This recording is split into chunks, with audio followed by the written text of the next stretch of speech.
Salam sejahtera pemirsa HCBN Indonesia dimanapun Anda berada. Senang sekali kita boleh bertemu kembali dalam acara pembacaan buku Bugar Selamanya. Dan pada saat ini kita sudah memasuki halaman ke 181 dengan judul Menggunakan Bahan Bakar yang Dirancang untuk Tubuh Kita.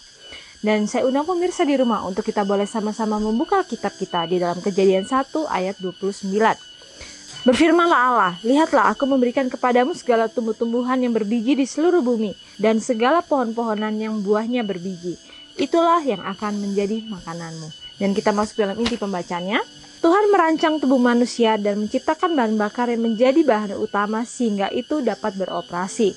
Tetapi manusia sudah cukup banyak memakan apa saja yang rasanya enak. Akibatnya adalah rentang hidup yang lebih pendek dan peningkatan penyakit.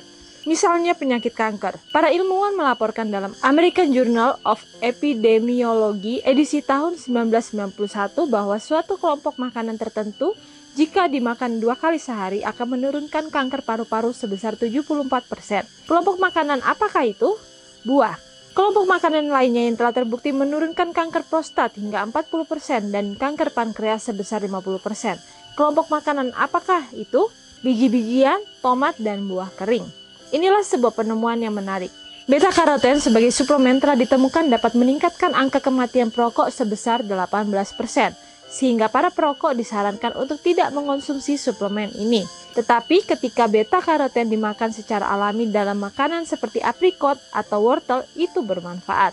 Daging umumnya dikaitkan dengan risiko kanker yang lebih besar. Misalnya konsumsi hamburger telah meningkatkan risiko penyakit non-Hodgkin limfoma sebesar 2,35 kali. Apa konsekuensi dari menjadikan daging sebagai bagian utama dalam makanan seseorang? Orang tersebut mendapat lebih sedikit serat dan lebih banyak lemak hewani, hormon, virus, dan bahan kimia seperti benzopherenes. Ditambahkan lagi, terdapat risiko lebih besar untuk terjadinya kedewasaan dan obesitas dini. Bandingkan ini dengan cara pola makan nabati yang tinggi fitokimia, serat, vitamin A dan C yang lebih penting tanpa lemak hewani apapun yang berbahaya. Kanker ovarium pada wanita juga berhubungan dengan dosis respon yang berkaitan dengan daging serta telur. Pada tahun 1992, bukti yang mendukung kebaikan pola makan nabati telah menjadikan sangat kuat sehingga Jurnal Nutrisi dan Kanker menyebutkan banyak mereka yang mengonsumsi buah-buahan dan sayuran dalam jumlah banyak hanya memiliki setengah risiko kanker dibandingkan dengan mereka yang mengonsumsinya dalam jumlah yang rendah. Vitamin A dan C yang terutama berasal dari makanan nabati telah lama dikaitkan dengan kesehatan yang baik. Jurnal Nutrisi Klinis Amerika tahun 1986 melaporkan sebuah penelitian di mana mereka yang berusia di atas 65 tahun yang banyak mengonsumsi makanan yang mengandung vitamin A dan C memiliki 30% angka kematian secara keseluruhan, serta angka kematian akibat kanker dibandingkan dengan mereka yang merupakan konsumen rendah. Terima kasih Tuhan karena telah merancang pola makan nabati yang beroktan tinggi sebagai bahan bakar tubuh saya.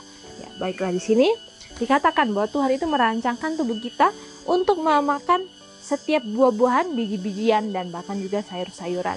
Jadi bagaimana di sini mungkin kita bisa lihat melalui pembacaan firman ini bahwa manusia itu tidak diciptakan untuk banyak-banyak mengonsumsi daging. Karena kita tahu bahwa dalam Alkitab pun dikatakan bahwa setelah manusia sudah melewati masa air bah, yaitu pada zamannya Nuh, dikatakan ketika mereka banyak memakan makanan hewani, dikatakan umur mereka pun sudah mulai memendek. Jadi bagaimana umur mereka pun lebih singkat dibandingkan orang-orang yang hidup sebelum zaman air bah, yang mereka hanya memakan buah-buahan, sayur-sayuran, dan juga mereka menjaga setiap pola makan mereka.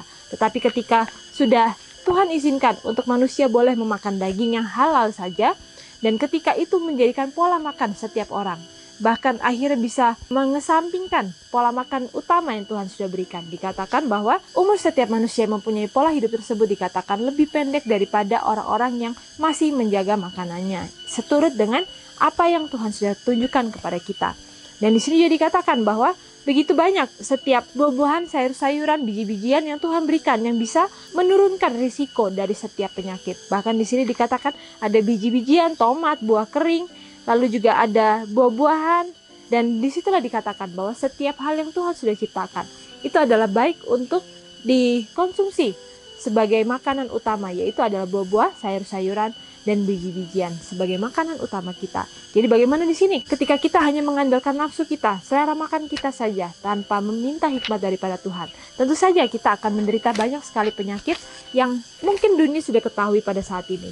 Tetapi mungkin di luar sana kita bisa lihat bahwa banyak sekali orang-orang yang mungkin masih makan daging tetapi mereka mempunyai hidup yang lama, atau mereka yang masih merokok tetapi mereka mempunyai kehidupan yang lama.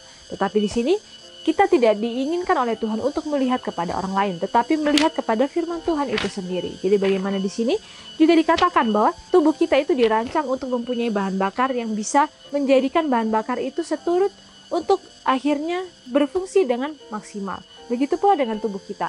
Ketika kita diberikan bahan bakar atau makanan yang sesuai dengan apa yang Tuhan inginkan untuk kita makan, di saat itulah dikatakan kita bisa bekerja secara maksimal. Dan tentu saja dimanapun kita berada, hendaklah kita meminta hikmat daripada Tuhan. Janganlah kita mengandalkan kekuatan-kekuatan atau hikmat-hikmat kita sendiri.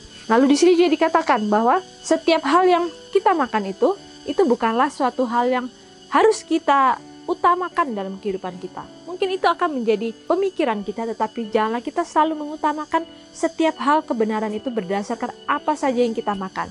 Tetapi semuanya itu harus seimbang. Bagaimana apa yang kita makan, apa yang kita baca, apa yang kita masukkan dalam pikiran kita, bagaimana rasa stres yang ada dalam tubuh kita itu pun, itu juga akan sangat berpengaruh kepada setiap penyakit. Bahkan kita juga tahu bahwa 90% dari penyakit itu adalah berasal dari pemikiran. Bagaimana emosi seorang, bagaimana kemarahan dari seseorang, itu akan mempengaruhi penyakit-penyakit yang akhirnya akan timbul dalam tubuh orang tersebut. Jadi bagaimana di sini kita juga kembali diingatkan melalui firman Tuhan yang sudah mengingatkan kepada kita bahwa dalam hal makanan kita harus berhikmat, meminta hikmat daripada Tuhan.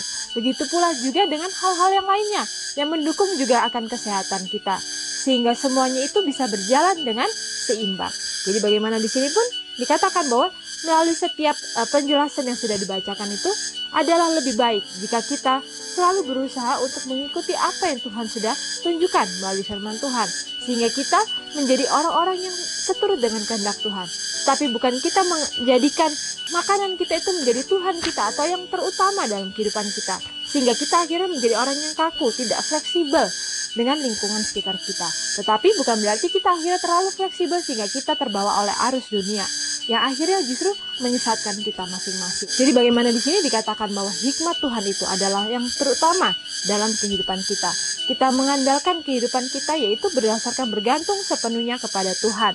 Karena melalui kebergantungan kita kepada Tuhan, kita tentu saja akan merasa bahwa tubuh kita itu adalah suatu bait suci Tuhan yang harus kita jaga, sehingga kita tidak asal dalam mengambil pilihan kehidupan kita.